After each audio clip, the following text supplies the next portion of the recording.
ఆంధ్రప్రదేశ్‌లోని విద్యార్థుల తల్లుల ఖాతాలోకి 15,000 ఆర్థిక సాయాన్ని జమ చేసే ప్రతిష్టాత్మకమైన తల్లికి వందనం పథకం అమలుకు కూటమి ప్రభుత్వం ముహూర్తం ఖరారు చేసింది. ఈ పథకం విజయవంతంగా నిర్వహించేందుకు గాను ఏకంగా 10,120 కోట్ల భారీ మొత్తానికి ప్రభుత్వం పరిపాలన అనుమతులు మంజూరు చేస్తూ కీలక ఉత్తర్వులు జారీ చేసింది. ఈ నిర్ణయం ద్వారా రాష్ట్ర వ్యాప్తంగా దాదాపు 42,70,802 మంది తల్లులు సంరక్షణలతో పాటు 67,47,190 మంది విద్యార్థులకు భారీ లబ్ధి చేకూరనుంది.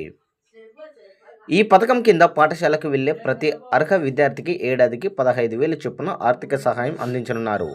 అయితే పాఠశాలలో మౌలిక వసతుల కల్పన, కనీస సదుపాయాలు మెరుగుదల కోసం ఒక్కొక్క విద్యార్థికి 15,000 ఆర్థిక సహాయం నుంచి 2,000 చొప్పున స్కూల్ డెవలప్మెంట్ ఫండ్ కింద మినహాయింపు ఇస్తారు. ప్రైవేట్ విద్యార్థులకు వర్తింపు స్కాలర్షిప్ నిబంధనలు.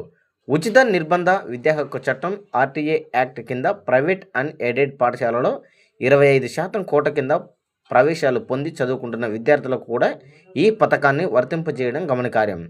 ఇక ఎస్సీ, ఎస్టీ, బీసీ, మైనారిటీ విద్యార్థులకు కేంద్ర ప్రభుత్వం నుంచి వచ్చే స్కాలర్షిప్ మొత్తానికి మినహాయించి మిగిలిన బ్యాలెన్స్ మొత్తాన్ని తల్లికి వందనం కింద రాష్ట్ర ప్రభుత్వ తల్లుల ఖాతాలో జమ చేయనుంది. జూలై 22న తొలి విడత కింద అర్హులైన 64,76,590 మంది విద్యార్థులకు 15,000 చొప్పున ఆర్థిక సహాయం విడుదల చేస్తారు. జూలై 22వ తేదీ నుంచి గ్రామ వార్డు సచివాలయాలలో అర్హులు, అనర్హుల ప్రాథమిక జాబితా ప్రదర్శిస్తారు. జూలై 22 నుండి ఆగస్టు 3 వరకు ఈ పథకంపై ఏమైనా అభ్యంతరాలు, ఫిర్యాదులు ఉంటే స్వీకరిస్తారు. ఆగస్టు 4 నుండి 10వ తేదీ వరకు అందిన ఫిర్యాదులపై క్షేత్రస్థాయిలో పరిశీలన అనంతరం అదనపు అర్హుల జాబితా రూపకల్పన.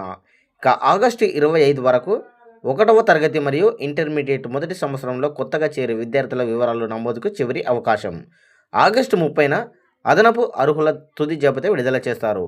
ఆగస్టు 30న అదనంగా ఎంపికైన అర్హులైన విద్యార్థుల తల్లుల ఖాతాలో నిధులు జమ చేస్తారు.